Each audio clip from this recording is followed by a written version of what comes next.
Hello everyone, hope you're doing well. Today we're back in War Thunder looking at the suggestions passed to the developers of August 2019. And in this video we're going to be going through the aviation part of it.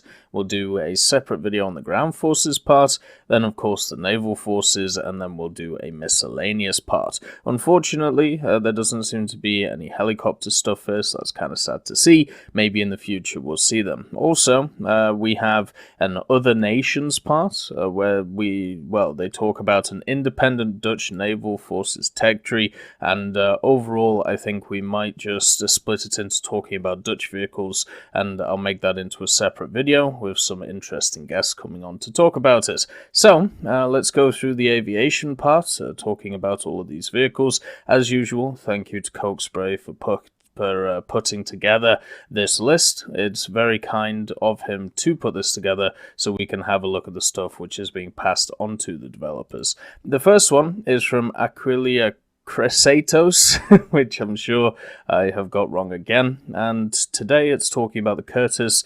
P40N5CU. Now the P40N was the final production model of the Warhawk, and we have it at least represented in the game as the P40E, the P40C, and also some other variants, and hopefully we eventually see the P40N. The general difference between the N and the E that we see in the game is that the N had better speed and also rate of climb because it removed 2 machine guns from the outer wings, leaving it with only 4 M250 cals instead of 6 M250 cals, and in the P40N onwards they started installing them again after pilot reports about the armament's poor efficacy. So in the N1CUs you only get 450 cals, but everything after the N5 series you do get 650 cals. So overall it's a little bit confusing, and this is a problem with Curtiss in general. They have a lot of designations for a lot of different aircraft, and overall it's great because it makes everything a bit more precise, but just for the general trying to work out what each of these vehicles are, it can get a little bit confusing. So the P40N5 also had better performance because of the fact that it used a late model Allison engine, and it was able to get up to around about 378 miles per hour. Now, this was still inadequate for the European theatre because they needed something which had a much better high altitude performance. That's why they went for stuff like P51s, P37s, and the like. And it also lacked a 2-stage supercharger, which of course was one of the great things about stuff like the P51 Mustang. So therefore, the P40N saw more usage with Commonwealth nations, such as the Royal Air Force, the RAAF, the Royal Australian Air Force, and the RNZAF, the Royal New Zealand Air Force. So maybe we can see it as some form of premium for somebody else. So the general characteristics that would be different to the other P40s that we have in the game: should have a bigger engine, should be a little bit more powerful when it comes to the rate of climb. You could knock it down to 250 cals if you wanted to, or just increase it to the 6. You could knock it down to 450 cals or keep the 6, depending on how you feel like it. But it should be a plane which is, put into the game. It was the penultimate and best version of the P40. So it would be lovely to see it. The next one is another set of American aircraft, the P-47s this time. This is from Milo Cat, talking about the P-47D-15 and the P-47D-22. Now these are 2 Razorback models of the P-47D. And the reason why it's interesting talking about these vehicles, first of all, you can tell if it's a Razorback, at least the majority of the time, is the cockpit. So you can see how this cockpit is different to the one that we have in game, which is much more similar to this, the bubble canopy idea. And therefore that is kind of, at least most of the time, the way to tell them apart. The Razorbacks should not just be available in the American tree. The premium German vehicle, the captured P-47, was also a Razorback. So therefore, or at least the Germans did just capture Razorbacks, so therefore it should also be the captured German vehicle, meaning that this has more implications than just the American tree. So the P-47D-22, it was the first model of the P-47D, which was fitted with the larger 13-foot propeller found on the P-47D-25, and it was also fitted with a universal wing, which was introduced on the P-47D-20 model, and in-game this would mean that it would be a P-47 except for the Razorback canopy, identical to the existing P-47D-25 in terms of flight, performance, and payload options. So if we added the D-22, it would be the same as the D-25, apart from it would have this cockpit here, which you can see wonderfully in this picture, which I think, even though it's only slightly different, it should be added just because of the historical significance. It would be nice to see more and more vehicles in the game. The D-15 is slightly different though. It's a slightly worse version, has the same engine as the D-22, but it doesn't have the larger propeller, which we talked about before. It doesn't have the 13-footer, and also doesn't have the universal wing, so therefore it couldn't carry drop tanks, which doesn't matter in the game, but maybe at some point it will, especially with the expansion of Enduring Confrontation. The underwing pylons were installed though. It meant that it could carry 3 500s or 2 1000s, and of course both variants had the 8 50 cals, which was standard for P-47s, and of course the ridiculous amount of ammunition that they brought. So overall, when we look at the D-22 and also the D-15, they wouldn't be too different to what we already have in the game, but that doesn't mean that they shouldn't be added. It would be lovely to see them just because of the historical significance of the Razorbacks. The next one we're looking at is the ME-163C1A. This is from Epic Blitzkrieg 87, and the C1A is a contested vehicle, let's put it like that, but I have read sources saying that it existed, and also, bringing together the idea that it flew. So the ME-163C1A, at least from the internet, if you look at stuff like William Green's work, it's sometimes referred to as different names, but the C1A is just a slightly larger version of the pre-existing ME-163 that we have in the game. It has a longer fuselage, it has larger wings, and also it has more fuel tanks and a larger engine.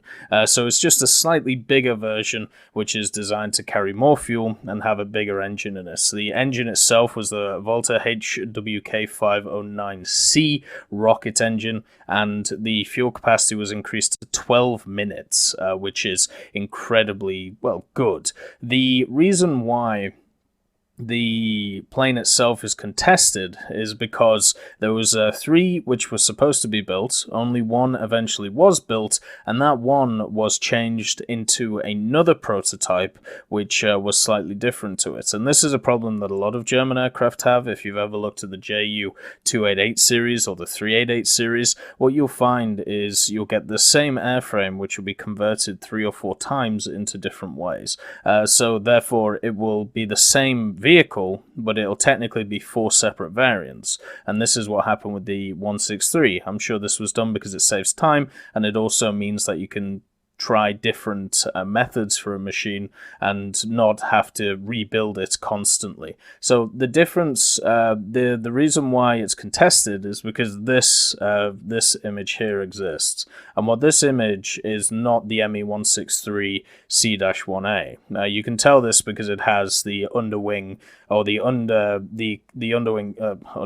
undercarriage, the wheels, and this is not present on the C1A. What happened was, or at least this is the story, after it was fitted with the larger design, the larger wings, the larger fuselage, and the larger engine and the fuel, what they did was they converted the ME-163C1A into a D version. And the main difference between the D version and the C1A is that it had the permanent retractable landing gear, which you see in this picture. So even though this is labeled as a C1A, this is not a C1A. This is actually a D. Do you see the problem here? So it's a little bit confusing when it comes to it, but we do know this little rocket jet definitely existed. The problem is did it actually fly, and was it capable of flying? That is the discrepancy. So more information is required. Overall, it is an interesting idea, though. Basically, a more powerful Me-163 with more fuel capacity. The next version is talking about an addition to a pre-existing vehicle from Kiev, and this is adding the Verfa Garnet 21 rockets to the Me-262A1. Now, the Me-262 already has some interesting secondary armament options, and I think it would be cool to have some more of them. So you can see in this picture here that the Staffschwil of the JG7, they carried out trials using the 21cm WGR-21s air-to-mortar, NT, and later some 55mm rockets as well, and they were centrally mounted on the fuselage. You can also see in this picture that once again it was centrally mounted. So what is this 21cm WGR-21? Well, you know the Nobelwerfer? That machine, you know, the one which threw rockets in very interesting fashions, very much a land mattress kind of idea. Well, imagine that, but on a jet. You take a 21-inch Nobelwerfer 42 infantry barrage projectile and you reconfigure it for aerial launch. You add a spin-stabilized rocket. Well, it is a spin-stabilized rocket. It was propelled by an 18.4 kilo of solid diglycolic fuel, and the overall weight of it was 40.8 kilos. It had a speed of around 320 meters per second and a maximum range of 1,200 meters. And it had a timed fuse on it, which was designed to blow up at 600 meters, and it had a blast radius of around 30 meters wide. So this would be an air-to-air rocket. It was designed to take out bombers, very similar to the other rockets that we have on the Me-262. And for me, I think it would be nice to see more armament options for the 262s. Even though they won't be too useful in the game, I think just adding more secondary options is never a bad thing for vehicles, as long as, you know, they don't screw too much with the balance of the game. The next vehicle we're having a look at is a Soviet vehicle. This is the OKB-1, or 150 as it's colloquially known, and this is from Josh Young. And this is interesting. So Brunolf Bade, if you don't know who this is, he was a lad who was a chief designer for the Soviets and also the Germans, and he is famous for building stuff like the EF-131, or the 140 as it's known by the Soviets. This is the 131 design with the triple jets under the wings. Oh, sorry, the triple engines under the wings. If you remember this, it also has the wings which go forward instead of backwards. A very interesting design. And the Soviets, after seeing these designs and seeing the EF-131, they decided to bring some of them back, some of the designers, mainly Dr. Brunolf Bade, and create what is known as the GOZ-1, which was the Gudsdartsveni Opinny Zavod, which was the state experimental plant where the German teams were known as the OKB-1s, or the Opnoi Konstruktstovkoi Bureau, which would be the Experimental Design Bureau. So after the war, when the Soviets won, they kind of did their own Operation Paperclip, where they picked up a bunch of German designers and went, hey, build us some things so we can try and take the technology that you had and try and refine it, you know, later on. And it worked pretty well, you know. They were able to create some interesting designs, and this was the main one that they created, the EF-140, which was a push forward from the EF-131 idea. So this is a Soviet plane, and this is a German plane, created by the same person, which is a little bit confusing. But the OKB-1 was a different design, which was made by the same bureau, and it was made in the late 40s and tested in the early 50s. So the OKB-1 was just your standard bomber, very similar to what you'll see in the IL-28, two massive engines on it, but not the engines that it needed. It needed even better engines than it had. It was ordered to use the McCullin AMRD-04 engines, but it was given the less powerful TR-3A Lyutka engines, which were just not powerful enough. And it had a really tough time when it came to its tests, and eventually it crashed and was just absolutely battered. So even though this was another one of those German-Soviet designs after the war, it never really took off, it never really worked too well, and instead crashed in a test and is just kind of lost to history.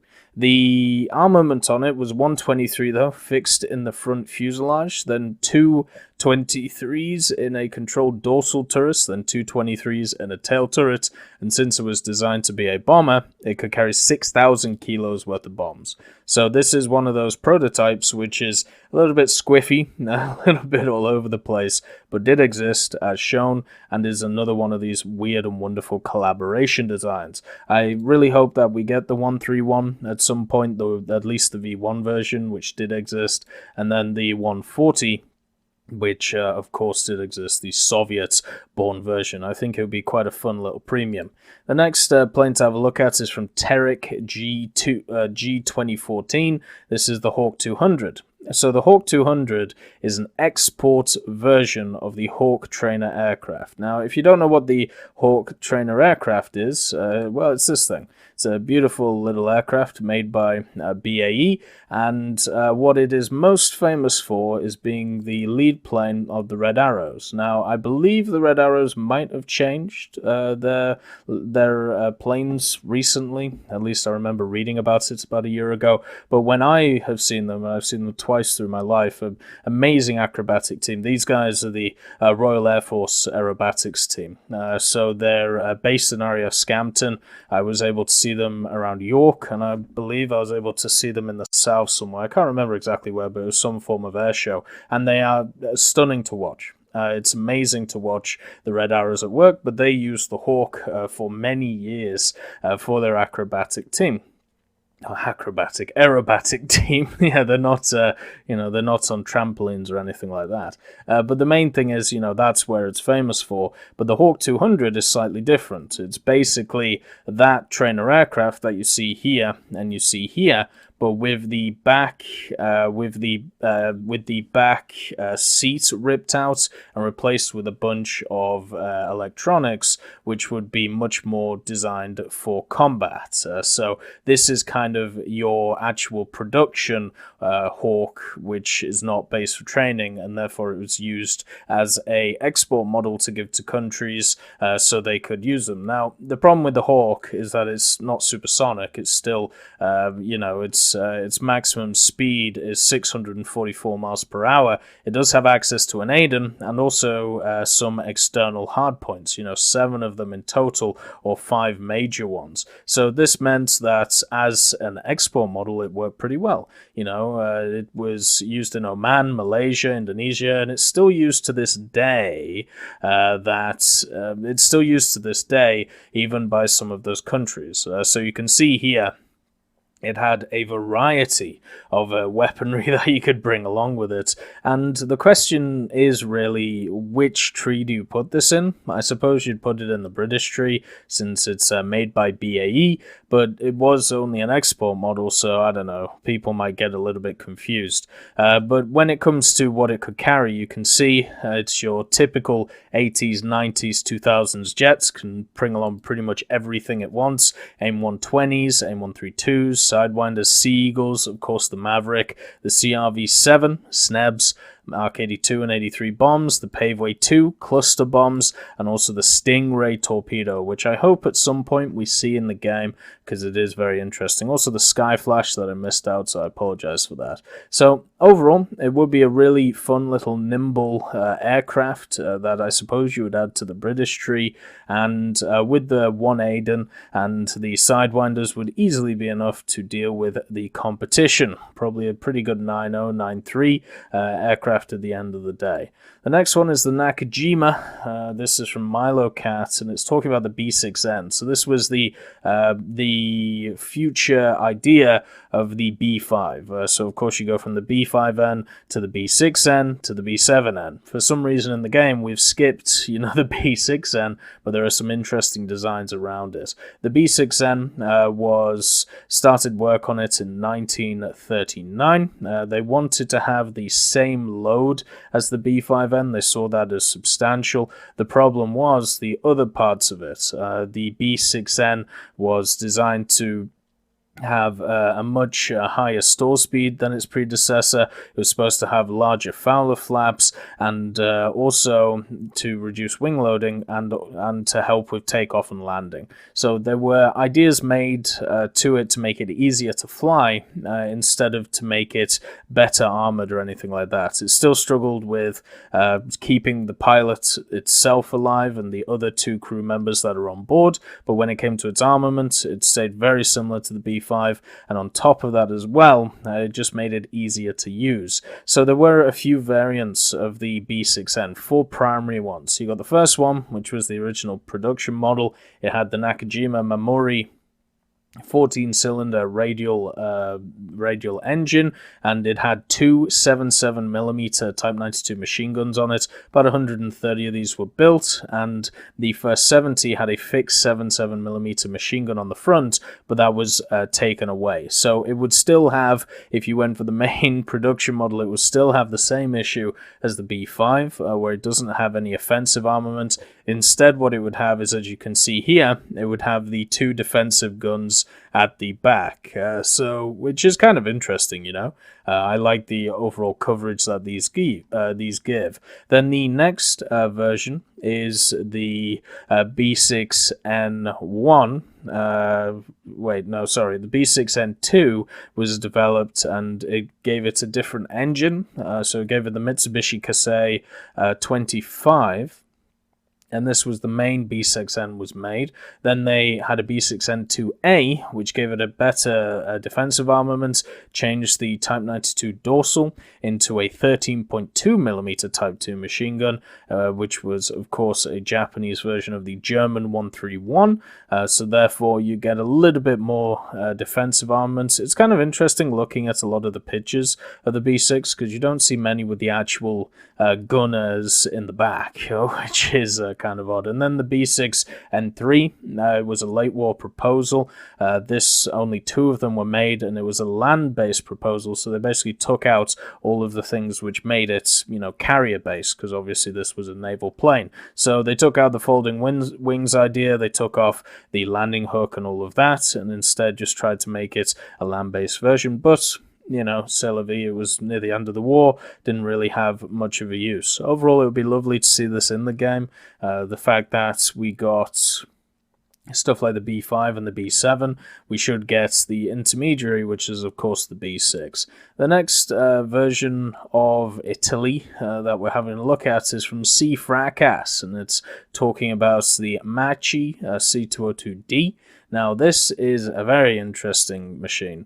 When you mix a bunch of ideas together, this is basically what you get. So, in 1941, they experimented with a coolant radiator, which would be directly under the engine. But the difference between this 202 and the one that we have in the game is this version has the DB601 engine in it, because the 202D is an initial production plane, where the one that we have in the game is a normal production plane, which means it's a mid-production plane, so it has a slightly different engine in it. So the MC202D doesn't have the tropical filter. Instead, of course, it has this coolant radiator, which is just makes it sticks out at the bottom. Other stuff as well is that the 202 has the 7.7mm wing guns, and these weapons were mounted starting on the Series 6, produced by Breda in 1942 and onwards. So therefore the D would have slightly different armament options, and it would also have this slightly different engine, even though it was, a prototype overall. So the main reason why they decided to add this cooling system, or try it at least, was to simplify the maintenance on the cooling system. It got rid of the long and vulnerable pipes in the plane, and moving the radiator under the engine created also an opportunity to consider the possibility of carrying external payloads from the central position. And unfortunately, the solution meant that it added too much drag to the aircraft. The Spitfires kind of found these with their tropical versions as well, but it was, at least in their case, they still preferred to keep the drag. They saw the benefits much more from keeping their engines alive than worrying too much about the amount of speed lost. So overall, when it came to this machine here, the 202D, they didn't want to change the production lines. They didn't like the fact that the increased drag on the aircraft made it a little bit less fast, and also in the acceleration game, and I'm sure it screwed with some of the flight characteristics as well. But overall, the 202D is different to the standard 202 we have in the game. I also think it would be worth trying to add in this maybe as a premium. I think that wouldn't be a terrible idea, since it is very similar to the 202 with obviously slight differences, and we already have a bunch of really nice Italian aircraft in the main tech tree. I don't think we need to add another one to it. The next plane is, of course, the Mirage 3. Now, the Mirage 3 has been talked about a lot. This is from Piev, and a lot of this article here is actually just talking about the development of the Mirage itself. If you want to know generally about the development of the Mirage, the French wanted to build a fast aircraft. They wanted to create some form of delta-wing aircraft after World War II, which would be able to go fast. And then the Germans were also interested in this. There was some collaboration that went on during these ideas, and eventually that led to the Mirage 3, which was a Mach 2 capable aircraft, which was initially designed as a trainer, but because it was it was very good at performance, it was then picked up by a lot of other countries. The Mirage became a very good export model that a lot of different countries used, such as places like India, and generally it just became one of these aircraft which has just been shared all across the world by a bunch of different nations, including France. So the 3C version, the reason why a lot of people talk about the Mirage 3C is, first of all, Mach 2 capable, and also it was the interceptor version of the Mirage 3 system. You have the 3B, which was a training version of the 3, and it still had machine guns for some reason and external armor brackets. The 3D was similar. It was biplace with an emphasis on the operational versatility of mixed use, originally designed to Australian specifications, showing the export idea. Then you've got the 2D, which was designed for more South African stuff. The 3D. Then you got the 3E, which was a monoplace, had 3 prototypes on it, and then the 3C was just as an interceptor. So it was completely designed as an interceptor, and that was it. It was also used by France, and there's a little bit of I would say bias through this post, talking about I'll read this for you. So it then entered into NATO's bidding for aircraft acquisition, a competition known as the Centuries contract, with the Mirage 3C competing with the US-made Lockheed F-104. It won the F-104 more for political reasons than by capacity, since the German Luftwaffe chose it as a standard fighter, thus taking with it most of the NATO countries, and of course a few others. Until today, the only thing the F-104 has demonstrated was its capacity to create technical problems. Yet let's not get into the problems that the Mirage has had over the years, but the main thing is is that it's a Mach 2 capable interceptor that the French made, and 92 Mirage 3Cs were used by the French Air Force, and also they remained in service with the ADA until 1988. So this is an incredibly, it's an incredibly modern aircraft. It's incredibly fast, wonderful engine on it, all of that wonderful stuff. And if you want general performance statistics of it, what you have is at a height of 11,000 meters, it's Mach 2.15. At sea level, it's Mach 1.1, and then at a cruising height, 11,000 meters, it's normally cruising at about 0.9 Mach. The general weapons on it has two DEFers, so two 30 millimeters, and then it has access to sidewinders, Mark 1Cs, Matras, and then of course Magics, and even as a hunter bomber, you could also add some other stuff such as a bunch of different bombs and missiles to it. So there's a lot to the Mirage 3. There's a reason why a lot of people want it in game. I think it's a little bit too high-tech right now, just like the Lightning. Like, its acceleration is just out of this world when we compare it to some of the other aircraft in the game. It is beautiful, though. I would love to see it. I'm just wondering if right now is the time. Maybe we'll see it by the end of the year. Who knows? But anyway, that is looking at the aviation parts of the past to developer stuff. A lot of really interesting stuff here.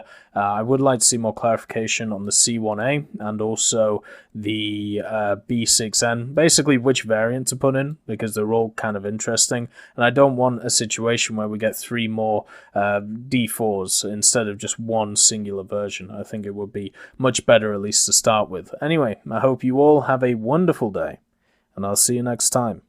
I'd just like to thank Ambrosius McClellan, B. Young, Blackie, Daniel Stanton, John Ryman, Joseph Anders, Martinez, Mopar 1969, Moxie, Super Cacti, Uyans Terry, and Elove Goats, and of course Seductive Trash Can for supporting the channel.